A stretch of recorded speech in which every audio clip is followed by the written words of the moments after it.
Kadang hidup ini kita tidak tahu apa yang akan terjadi, Habib. Contohnya saya dapat tongkat 2 malam ini pun tak pernah terlintas di pikiran saya. Kok bisa saya dapat 2? Ini apa isyaratnya ini? Apa artinya masna wa sulasa?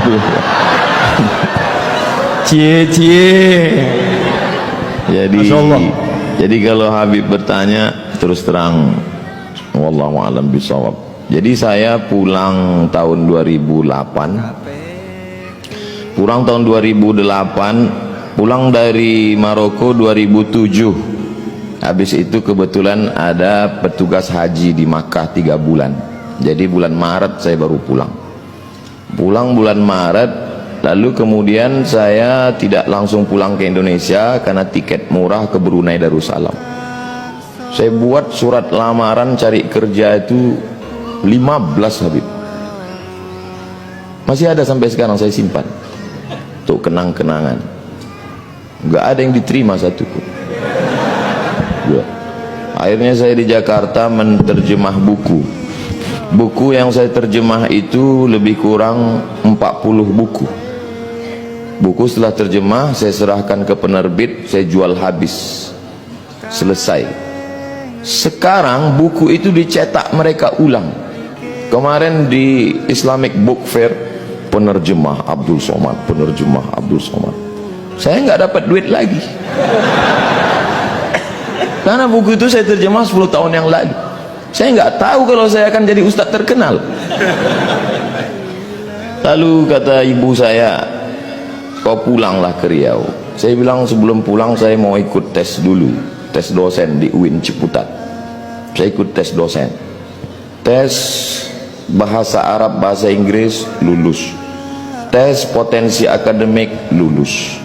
Semuanya alhamdulillah lulus. Sampai tes wawancara di kantor Kemenak di depan Masjid Istiqlal. Tinggal 2. Yang satu saya, yang satu anak UIN. Menurut perkiraan saya lulus. Karena tesis saya 300 halaman pakai bahasa Arab, sudah diuji di Darul Hadis oleh 3 profesor. Rijalul Muwatta' was Sahihain alladzina dha'afahumun Nasa'i fi kitabid du'afa wal matrukin jam'an wa dirasah. Lengkap semua. Saya yakin saya lulus. Saya bisa jawab semua. Beberapa minggu setelah itu dapat jawaban. Saya waktu itu di terminal Kampung Melayu. Saya buka SMS, kau nggak lulus, Mat. Lembut aspal Kampung Melayu itu saya bilang. Saya tidak dendam. Kata-kata Buya tadi, berdamailah dengan hati. Saya tidak dendam dengan yang mengetes saya, yang menidak lulus. Karena itu saya tidak. Saya cuma mau mengingatkan mereka supaya mereka tonton YouTube saya hari ini.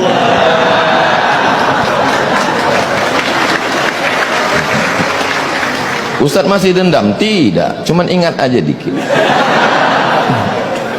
Kata mak saya, pulanglah nak ke Riau. Saya bilang kita nggak punya koneksi, kita mau kenal sama siapa? Kau pulang aja. Akhirnya saya pulang, ikut tes dosen di UIN, lulus. Saya mengajar, siang saya mengajar, malam saya pengajian di masjid. Subuh Sabtu mengaji hadis, 1 subuh 1 hadis saja. Saya jelaskan rawi a'lanya, takhrijnya, kalau ada kandungan ikhtilaf fikihnya, akidahnya, aspek sosialnya. Habis itu tanya jawab, direkam, diupload, di-share. Tidak ada orang nonton, tapi begitu diusir banyak yang nonton. Dibully makin banyak. Jadi sekarang yang membuli-buli saya itu menyesal. Ini orang kalau makin dibully makin terkenal. Itulah, jadi saya kasihan juga dengan mereka ini sekarang. Jawaban saya tidak mengena, Habib, tapi saya kira yang paling besar jasanya adalah orang tua. Karena niat saya dulu ingin membahagiakan orang tua, tidak lebih. Saya dulu cuman punya cita-cita sederhana sekali, Habib.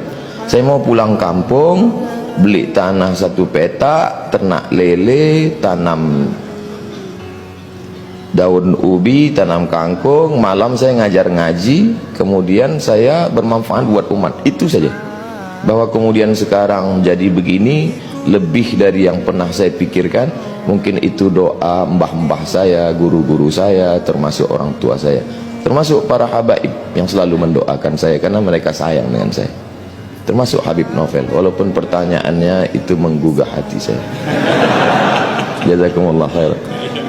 Allah yang membalas kebaikan Habib Novel yang sudah membukakan pintunya untuk saya bisa saya satu majelis. Dulu ketika saya duduk di sekolah, kami dulu belajar cara buat surat. Bukunya warna hijau, ada putih-putih, kata sambutannya Sayyid Muhammad bin Alawi bin Abbas Al-Hasani Al-Maliki, kata pengantarnya, ditulis oleh Sayyidil Hasan Baharun. Itu buku saya belajar. Tidak pernah terlintas di pikiran saya bahwa hari ini saya akan duduk bersama putra beliau, bersama murid beliau, satu majelis dengan orang-orang.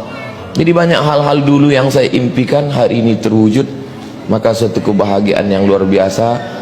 Kalau duduk bersama zuriat Rasulullah saja begini indahnya, bagaimana agaknya duduk bersama Sayyidina Muhammad SAW? Bagaimana agaknya nanti kita duduk bersama Sayyidina Al-Hasan, Sayyidina Al-Husain. Innal Hasan wal Husain sayyida syababi ahlil jannah. Kalaupun tidak engkau takdirkan kami dekat dengannya, ya Allah, paling tidak kami dapat melihatnya dari jauh pun jadilah, tapi paling tidak kami berharap masuk ke dalam surgamu ya Allah. Mungkin itu aja Habib. Barakallahu fikum.